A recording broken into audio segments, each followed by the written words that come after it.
ജീവിതം കൊണ്ടുള്ള ഉദ്ദേശിക്കുന്ന ലക്ഷ്യം എന്താണ്? ജീവിതം എന്ന് പറഞ്ഞാൽ നമുക്ക് അതിന് ഒറ്റ വാക്കിൽ പറയാം, അള്ളാന്റെ റസൂലിന്റെ മക്കയിൽ നിന്നും മദീനയിലേക്കുള്ള ഒരു യാത്ര പോലെയാണ് ജീവിതം. ആ യാത്രയിൽ അള്ളാന്റെ റസൂല് നമുക്ക് ഒരുപാട് സന്ദേശങ്ങൾ പഠിപ്പിച്ചിരുന്നുണ്ട്. ഒന്ന്, നമ്മളുടെ കയ്യിൽ ആരെങ്കിലും വിശ്വാസത്തോടെ പണം ഏൽപ്പിച്ചു തന്നാൽ നമ്മളത് ഭദ്രമായി അവൻ്റെ കയ്യിലേക്ക് തന്നെ തിരിച്ചേൽപ്പിക്കണം. അതൊന്നാമത്തെ സന്ദേശമാണ്. രണ്ടാമത്തത്,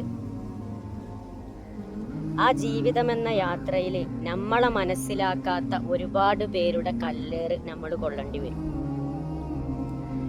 അതൊക്കെ ഒരു ചെറു പുഞ്ചിരിയോടെ നമ്മൾ നേരിടാൻ പഠിക്കണം എന്നും അള്ളാന്റെ റസൂൽ ആ യാത്രയിൽ നമ്മളെ പഠിപ്പിക്കുന്നുണ്ട്. പിന്നെ ആ ജീവിതം എന്ന യാത്രയിൽ നമുക്ക് ഒരുപാട് പരീക്ഷണങ്ങൾ നേരിടേണ്ടി വരും. 6 സൗറിലേക്ക് കയറേണ്ടി വരും. മൂർക്കം പാമ്പിൻ്റെ കടി കൊള്ളേണ്ടി വരും. എന്നാലും ആ 6 സൗറിലേക്ക് കയറുമ്പോഴും മൂർക്കം പാമ്പിൻ്റെ കടി കൊള്ളുമ്പോഴും റസൂലുള്ള നമ്മളെ ചേർത്ത് പിടിക്കാൻ പഠിപ്പിച്ചു തന്നൊരു സന്ദേശം, ലാ തഹ്സൻ, നിങ്ങൾ ദുഃഖിക്കണ്ട കേട്ടോ.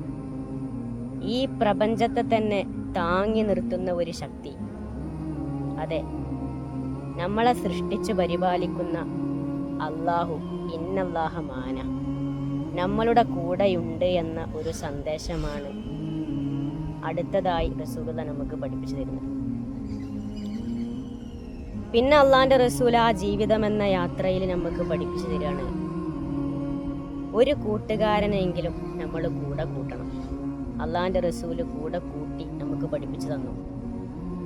ഖുർആൻ പരിചയപ്പെടുത്തുന്നുണ്ട്, വസാനിയസ്നൈനി ഇദ്ഹുമാ ഫിൽ ഗാർ, 2 പേരിൽ ഒരുവനെന്നാണ് ആ കൂട്ടുകാരനെ പറഞ്ഞത്. ഒന്ന് സിദ്ദുക്കും, ഒന്ന് സിദ്ദീഖും. സിദ്ദീഖ് എന്ന് പറഞ്ഞാൽ അള്ളാന്റെ റസൂല്, സിദ്ദീഖ് എന്ന് പറഞ്ഞാൽ അബൂ ഖുഹാഫയുടെ മകൻ അബൂബക്കർ സിദ്ദീഖ് റളിയല്ലാഹു അൻഹു.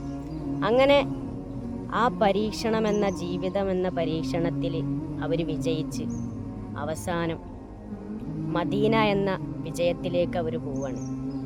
ആളുകളെല്ലാവരും ത്വല അൽ ബദർ പാടിക്കൊണ്ട് അവരെ വരവേൽക്കുകയാണ്.